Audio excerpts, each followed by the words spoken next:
Hello दोस्तों, S के electronics work में आपका स्वागत है। दोस्तों कैसे हैं आप सभी? आशा करते हैं आप बहुत अच्छे होंगे। दोस्तों आप अच्छे ही रहोगे हमेशा।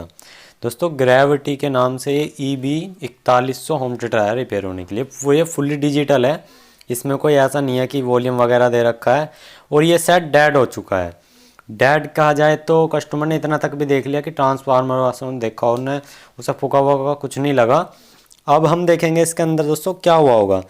हमने देखा कि बाहर से इसकी सभी वायर सभी ठीक हैं, कोई टूट भी नहीं रहा है, कोई स्विच ख़राब भी नहीं हो रहा है। तो देखेंगे दोस्तों अब ये क्या फॉल्ट है। सबसे पहले मैं आपको ऑन करके दिखाता हूँ। जैसे हम दोस्तों इसे ऑन करते हैं ना, इसमें क्या होता है, एक हल्का सा साउंड आता है टिक देसी जैसे, मतलब ऑन होने पे साउंड आता है वो तो आ रहा है, लेकिन डिस्प्ले कोई साउंड वैसे जो चलता है सॉन्ग वगैरह में वो कोई भी साउंड नहीं है। ये देखिए इसकी मेन लीड आपके सामने बिल्कुल यही है। और अभी देखेंगे क्या समस्या हुई। देखिए बंद चालू करने पे दोस्तों टिक टिक कर रहा है, जैसे साउंड शुरू में आता है, और जब बंद करने पे जैसे जाता है। अभी मैं आपको पहले फिजिकली तरीके से दिखाता हूँ। देखिए मैं आपको वो चीज़ दिखाता हूँ जो कि मतलब आपको पता लगे कि सेट ऑन तो हो रहा है लेकिन डिस्प्ले नहीं आ रही है। अब देखिए मैं यहाँ पे इसको खोल लेता हूँ, ठीक है। अब इस बेस के स्पीकर को मैं सीधा करता हूँ, इस पर कुछ चीज़ गिर के देखता हूँ, मतलब ऑन करके देखता हूँ कि इस बेस का स्पीकर हल्का सा फुदकता है नहीं, मतलब उस समय ये अनुमान होता है कि हमारी सप्लाई अंदर जा रही है। अब ये देखना, ध्यान देना, ये देखिए, ये देखिए जो मैंने इस पे ऊपर रखा वो लोकेशन चेंज कर रहा है अपनी, यानी कि इसका मतलब इसके अंदर सप्लाई तो जा रही है लेकिन सेट ये प्रॉपर ऑन नहीं हो पा रहा है। अब इसका रीज़न क्या हो सकता है वो पूरा पूरा स्टेप बाय स्टेप चेक करेंगे। सेट को ओपन करेंगे, कहाँ पे कौन सा कंपोनेंट टेस्ट करना है, सबसे पहले क्या टेस्ट करनी है, पूरा आपको ट्यूटोरियल वीडियो में देंगे।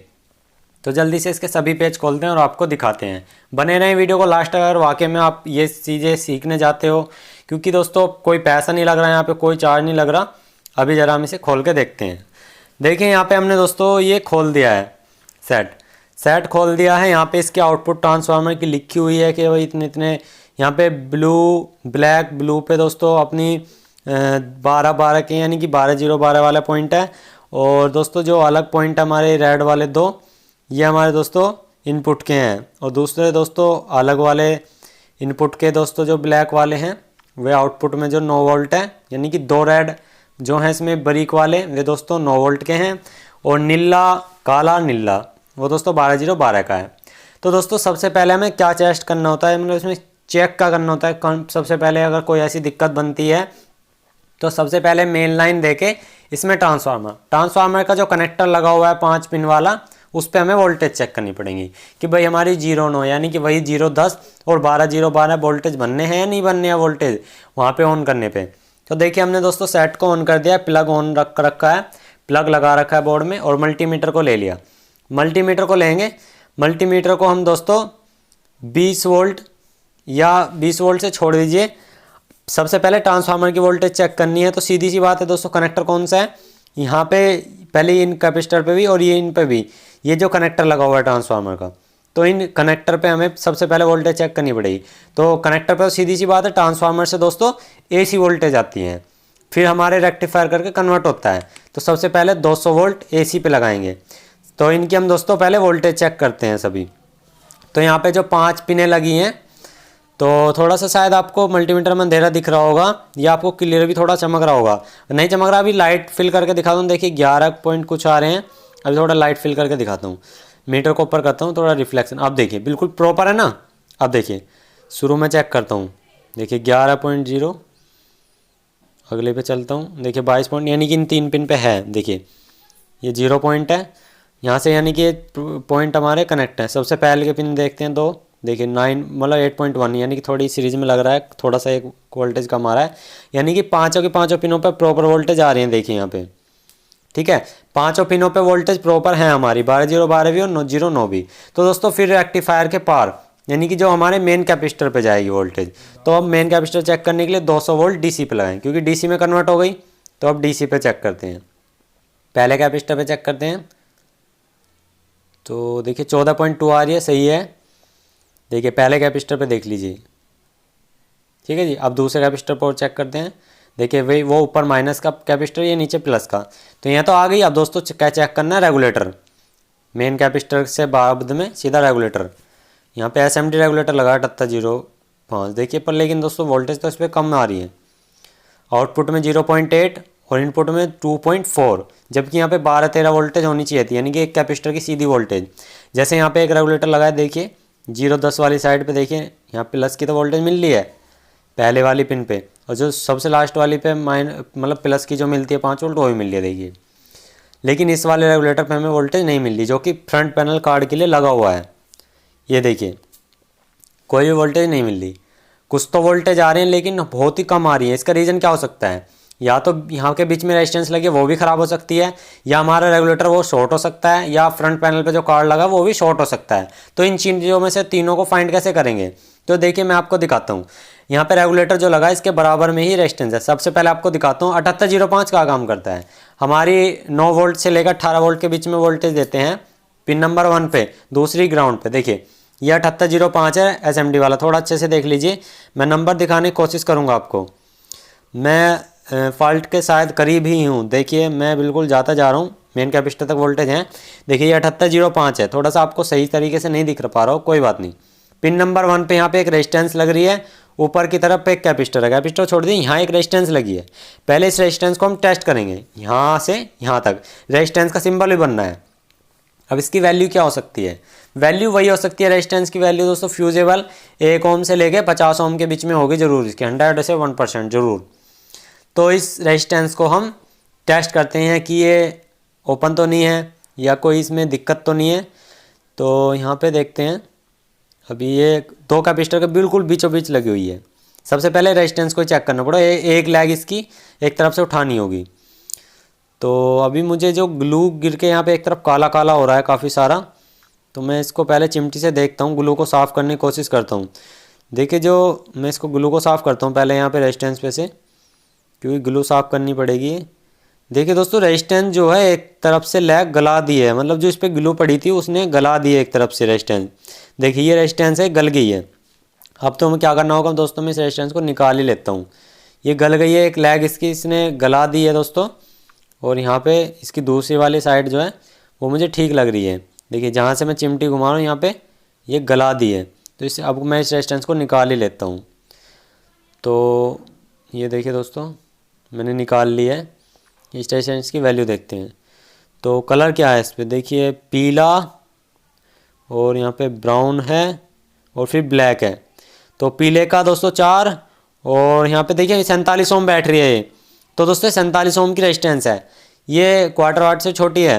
तो दोस्तों हम इसमें हाफ वाट या 1 वाट भी लगा सकते हैं, कोई दिक्कत नहीं है। तो यहाँ पे 47 ओम की हम रेजिस्टेंस लगा लेते हैं। ये देखिए ये भी 47 ओम ही है, बिल्कुल देख लीजिए, पीला ब्राउन ब्लैक, और टॉलरेंस में आप 5% 10% ऊपर नीचे कर सकते हो, कोई दिक्कत नहीं है। तो यहाँ पे दोस्तों अब हम इस रेजिस्टेंस को लगा देते हैं। ये 7805 की पिन नंबर 1 पे लगी है, यानी कि जहाँ पे भाई 7805 को प्लस के 12 वोल्टेज मिलने चाहिए। तो मैं यहाँ पे इसकी पिनों को सफ़ा करके इस रेजिस्टेंस को लगा देता हूँ। क्योंकि दोस्तों क्या होता है, जब तक हमारे रेगुलेटर आईसी जो है, यानी कि एक तरह से 7805 जो है रेगुलेटर, जब तक उस पर पूरी प्रॉपर वोल्टेज नहीं जाएंगी एक कैपेसिटर से, जब तक वो काम नहीं करेगा। भाई ग्राउंड तो उसका ऑलरेडी कनेक्ट होता है डायरेक्ट, लेकिन जो उसकी प्लस वोल्टेज है दोस्तों, वो हमारी एक रेजिस्टेंस लगाई गई होती है कंपनी के होम थिएटरों में ज़्यादातर। उसमें क्या होता है, उसका बेनिफिट क्या है, डायरेक्ट भी कर सकते हैं, लेकिन नहीं, बेनिफिट इससे ये है किसी वजह से आपका कार्ड शॉर्ट हो जाता है तो दोस्तों आपका शॉर्ट सर्किट ना हो, सिर्फ आपकी रेजिस्टेंस जले। अब ये दोस्तों गल रही थी, यहाँ पे रेजिस्टेंस ये जली हुई नहीं थी, गल रही थी, एक लैग इसकी गल चुकी थी, समय के साथ गल गई। तो दोस्तों जली हुई नहीं है, इसका मतलब हमारा जो है ये 7805 शॉर्ट नहीं है। अगर शॉर्ट भी होगा तो चलो देख लेंगे, रेजिस्टेंस तुरंत ही फूक जाएगी ऑन करते ही, वोल्टेज जो है स्टेबल नहीं रहेंगे, मतलब बराबर नहीं रहने वाले। तो इस रेजिस्टेंस को हम एक बार लगा लेते हैं, ये पिन नंबर 1 पे, और कैपेसिटर का जिसका प्लस आ रहा होगा इसकी तरफ वो उस वाले पे लगाएंगे। एक कैपेसिटर का माइनस जॉइंट होगा ग्राउंड से, एक कैपेसिटर का प्लस जॉइंट होगा, जिस कैपेसिटर का माइनस जॉइंट होगा ग्राउंड से उस वाले के प्लस से देंगे। ठीक है जी, समझ गए इस बात को। तो ये चीज़ हमेशा याद रखना, 7805 रेगुलेटर जो होता है वो कैपेसिटर के प्लस से जाता है, मतलब जो उसकी पिन नंबर 1 है वो कैपेसिटर के प्लस से जाती है, और प्लस भी उससे जाएगी जिसका ग्राउंड कनेक्ट नहीं होगा ग्राउंड से, मतलब माइनस वाले पिन ग्राउंड से कनेक्ट नहीं होगी। तो हमने यहाँ पे इसको लगा दिया है रेजिस्टेंस को। अब हमें क्या करना होगा, पहले इसकी पिनों को काट लेते हैं और सेट को ऑन करके, ये ऑन ही है, मैं ऑन पे ही काम कर रहा हूँ, मैंने ध्यान नहीं दिया, कोई बात नहीं, आप ऐसी गलती ना करें। तो मैं एक बार वोल्टेज चेक कर लेता हूँ स्टेबल आई या नहीं आई।